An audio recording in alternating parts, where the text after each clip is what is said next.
Bonjour à tous. Ce 9 mai, au Parlement européen à Strasbourg, Macron et la présidente de la Commission européenne, Ursula von der Leyen, ont tenté un véritable coup d'État. Et je pèse mes mots, vous allez voir ça avec des propositions qui seraient effectivement une liquidation de ce qui reste de souveraineté nationale. Coup d'État ou coup d'épée dans l'eau, et même risque pour eux de se prendre en boomerang cette proposition folle, ce qui n'a pas tardé dès la soirée. Vous allez voir, retour de boomerang et possibilité que l'Union européenne explose. Car à vouloir aller trop loin et à brusquer, dans des contextes compliqués, d'autres pays et les opinions publiques, alors oui, c'est peut-être la réforme qui pourrait faire exploser l'Union européenne. Je vous explique tout ça dans un instant, c'est un sujet crucial. Dans tous les cas, si Macron voulait aller au bout de sa réforme, il devrait passer par un référendum. Et pour cela, nous avons lancé une pétition nationale dès aujourd'hui, allant en lien sous la vidéo en description, pour un référendum, soit la réforme dingue de Macron, soit la sortie de la France de l'Union européenne. Ce sera le vrai choix stratégique, le Frexit. Le lien vers cette pétition nationale pour le référendum est sous la vidéo en description et on s'attachera évidemment à ce que les résultats, cette fois-ci du référendum, soient appliqués. Signez-la, partagez-la. Rejoignez aussi cette chaîne, abonnez-vous à cette chaîne YouTube si vous le voulez bien. Je sais que beaucoup regardent les vidéos, je les en remercie du fond du cœur, vraiment, mais ne sont pas encore abonnés. Faites ce tout petit effort, c'est 1 seconde, c'est gratuit, c'est un clic, et vous êtes immédiatement abonné à cette chaîne. Et plus vous êtes abonné, plus les vidéos circulent, et c'est franchement formidable, parce que cette information, vous la trouvez très peu, si ce n'est pas du tout, dans les grands médias, bien évidemment. Je compte sur vous, venez aux Patriotes, je compte sur vous là aussi. Ça, c'est la carte orange d'adhérents aux Patriotes. Elle vous attend, je vous attends, et vous, vous attendez autre chose. Vous, vous attendez de ne pas être seul. Moi, j'attends de ne pas être seul. J'attends qu'on soit tous ensemble dans le combat. Et c'est un superbe combat. C'est un combat de libération. Libération nationale, libération de notre patrie, libération de l'humanité. Tout simplement. Ce combat-là, on le mène ensemble dans le plus grand mouvement souverainiste et de défense des libertés de France, largement, les Patriotes. Je vous attends, où vous pourrez reprendre votre adhésion annuelle si vous n'êtes plus adhérent. Le lien pour adhérer ou réadhérer, c'est le même lien. Il est sous la vidéo en description. Il est également en lien en commentaire épinglé et en fin de vidéo en cliquant là ou là sur l'écran. Sous la vidéo en description, il faut que je vous parle d'un autre lien pour faire un don de soutien aux Patriotes cette fois. C'est fondamental, nous lançons les législatives, nous avons des centaines de candidats, d'ailleurs dans une belle alliance souverainiste avec Debout la France et Génération Frexit, mais nos candidats, nous devons les financer, payer les bulletins de vote, les affiches, les professions de foi, tout ça c'est à la charge des partis et des candidats. Rien n'est pris en charge par l'État et nous en plus on n'a pas un centime de financement public. Donc si vous pouvez nous aider en faisant un don de soutien, le lien pour le don est sous la vidéo en description. Sachant que, évidemment, dons, adhésion, réadhésion sont défiscalisés aux 2 tiers pour vous. Bravo, donateurs, aux réadhérents aussi. Bienvenue aux nouveaux patriotes résistants. Alors, je parle de coup d'État. Alors, il y a eu un discours d'abord de Ursula von der Leyen, la présidente de la Commission européenne, puis de Macron pour la journée de l'Europe. Vous savez qu'on a célébré, y allez voir ma vidéo d'hier sur cette chaîne, on l'a célébré nous en découpant un drapeau européen, je vous ai expliqué pourquoi. C'était donc au Parlement européen à Strasbourg. On va commencer par le discours de Macron, parce qu'il y a tout. Ça commence d'abord par un mensonge. Ça, c'est dès les premières minutes, c'est extraordinaire. Je vous le cite Macron.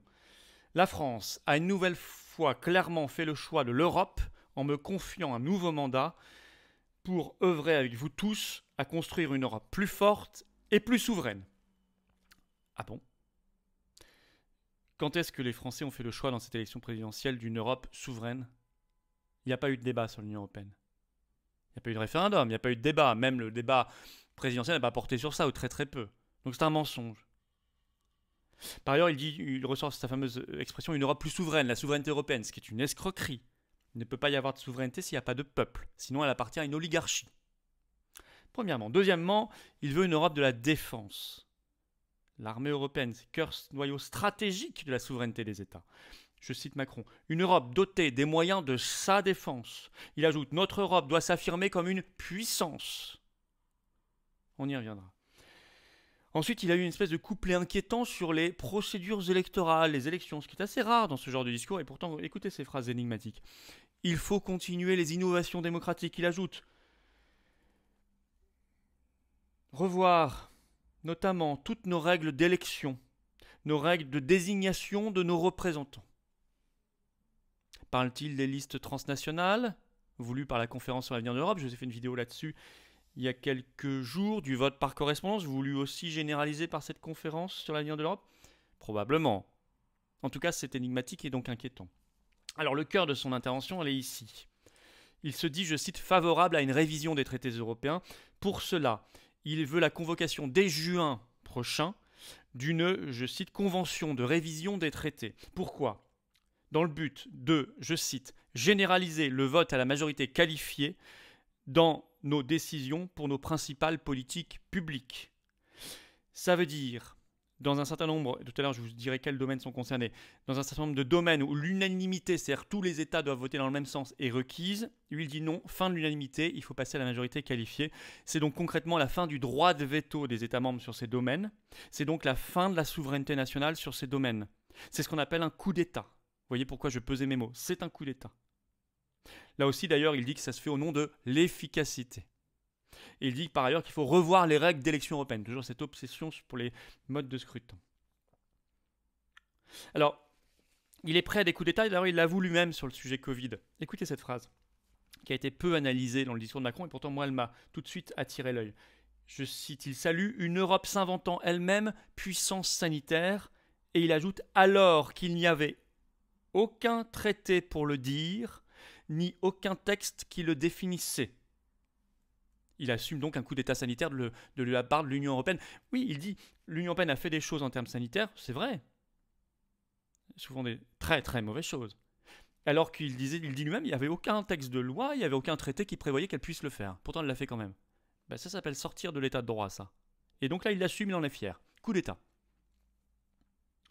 Alors, quand même, cette petite pépite, je vous la cite sur le Covid, je vous cite Macron. Nous avons bâti une réponse de science, de démocratie et d'efficacité. Reprenez les trois termes, ils sont hilarants. De science. Alors c'était quoi la réponse de science ? Par exemple, fermer le stand librairie dans un supermarché, un hypermarché, ou fermer le stand slip ou chaussettes dans un supermarché, au nom de la santé publique, c'était ça la science ? Bon. Deuxièmement, une réponse de démocratie. Ah oui, faire des confinements, se signer soi-même des papiers pour avoir le droit de sortir, le pass sanitaire avec les contrôles de police sur les terrasses des cafés, c'était très démocrate. Les conseils de défense sanitaire couverts 50 ans par le secret défense, c'était effectivement très démocrate. Et 3, une réponse d'efficacité. Ah bon, vous regardez les résultats de mortalité, rien que ça, hein, rien que ça, on regarde même pas les autres indicateurs, mais les résultats de mortalité Covid dans les pays de l'Union européenne, c'est parmi très, très souvent les pires du monde. Bien pire qu'en Afrique, etc. Ou qu'en Inde. Alors, avant lui parlait Ursula von der Leyen, hein, la folle furieuse. Moi, j'appelle folle furieuse. Elle est devenue une grande prêtresse inquiétante de l'Union européenne, du pan-européisme, donc la présidente de la Commission européenne. Elle dit ceci dans son discours, je vous la cite. « J'ai toujours soutenu que le vote à l'unanimité dans certains domaines clés n'a tout simplement plus de sens. » Elle ajoute « On le fera en changeant les traités si nécessaire. » Donc selon elle, ça n'a plus de sens. La souveraineté nationale n'a plus de sens. On ne sait pas pourquoi, ça n'a plus de sens. C'est son opinion, elle le souhaite. Elle l'a décrété, donc c'est comme ça. Bon. Elle ajoute, l'Europe devrait jouer un rôle plus important, par exemple, dans le domaine de la santé et de la défense. On retrouve les deux mêmes obsessions que Macron, la santé et la défense. Bon. Je vous rappelle que dès le 4 mai, je vous en parlais dans une vidéo précédente, le Parlement européen a lancé une procédure de révision des traités, donc on ne parle pas en l'air là. Alors actuellement, l'unanimité, sachez, d'après les traités européens actuels, c'est moins qu'avant, mais il y a encore des domaines importants concernés par l'unanimité, est requise pour tout ce qui est politique étrangère et de sécurité commune, 2 pour tout ce qui est justice et affaires intérieures, 3 pour tout ce qui est fiscalité et harmonisation des législations nationales en la matière, 4 pour tout ce qui est adhésion de nouveaux États membres, 5 pour tout ce qui est budget et existence de ressources financières propres à l'Union européenne, 6 pour tout ce qui est politique sociale, par exemple harmonisation pour la sécurité sociale et la protection sociale, 7 pour tout ce qui est citoyenneté et 8 pour tout ce qui est modification des traités. C'est quand même important. Imaginez perdre sa souveraineté nationale sur tout ça. Alors bien, c'est bien un coup d'État. Alors orchestré, bien sûr, c'est pas que le discours de Macron, il y a le discours de Macron, mais juste avant, Ursula von der Leyen dit exactement la même chose. Juste avant, comme par hasard, la Convention sur l'avenir de l'Europe, c'est 800 citoyens européens tirés au sort, on ne sait pas qui c'est, on ne sait pas comment ils ont travaillé, cette espèce de machin opaque, avait déjà proposé exactement la même chose. Et bien sûr, ils surfent sur le Covid et la crise ukrainienne pour vouloir faire ce coup d'État, ce saut fédéral. Le problème, si je vous parlais de boomerang, retour de boomerang en début de vidéo, c'est que ça ne semble pas très bien se passer. D'abord, pour faire ça, il va falloir réviser les traités européens. Or, pour l'instant, pour réviser les traités européens, il faut l'unanimité des 27 États membres. Et ça commence très mal. Dès ce 9 mai au soir, donc quelques heures après le discours de von der Leyen et Macron, 13 États sur 27 publient un texte dans lequel ils disent qu'ils sont contre tout ça. Il s'agit, alors c'est une lettre, signée par la Bulgarie, la Croatie, le Danemark, l'Estonie, la Finlande, la Lettonie, la Lituanie, Malte, la Pologne, la République tchèque, la Roumanie, la Slovénie et la Suède. Je ne vois pas d'ailleurs la Hongrie dans cette liste, mais je pense qu'on pourra la vite l'y ajouter, ce qui fera 14 États membres. Au même moment, vous savez que ça bloque toujours sur l'embargo sur le pétrole russe. Et même au départ, Hongrie, Slovaquie, République tchèque qui étaient contre, ont été rejoints le 8 mai par Chypre, Malte, Bulgarie, Grèce. Donc on voit bien que tout ça, on est plutôt dans une phase de division de l'Union européenne, pas du tout d'unification dans un sens mondialiste.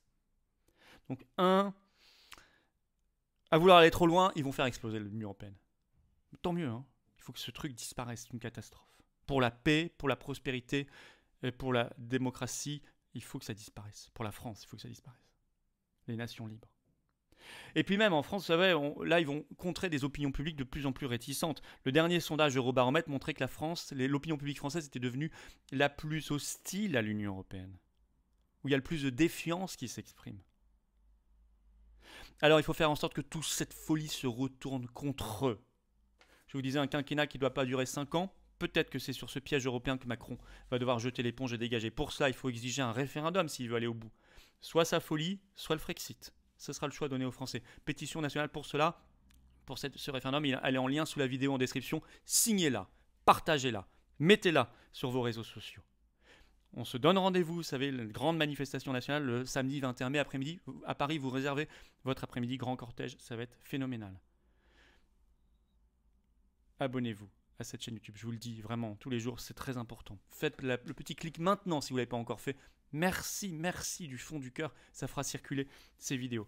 Venez aux Patriotes, venez aider nos candidats aux législatives, venez aider vos idées, venez vous aider, venez nous aider, venez aider les générations qui viennent.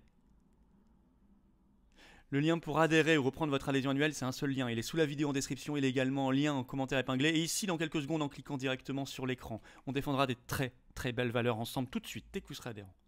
Sous la vidéo en description, un autre lien pour faire un don de soutien aux patriotes, finançant notamment les campagnes législatives. On a des centaines de candidats. Moi, je suis candidat en 6e circonscription de Moselle, Forbach, vous le savez. Et on a tant de candidats, des centaines.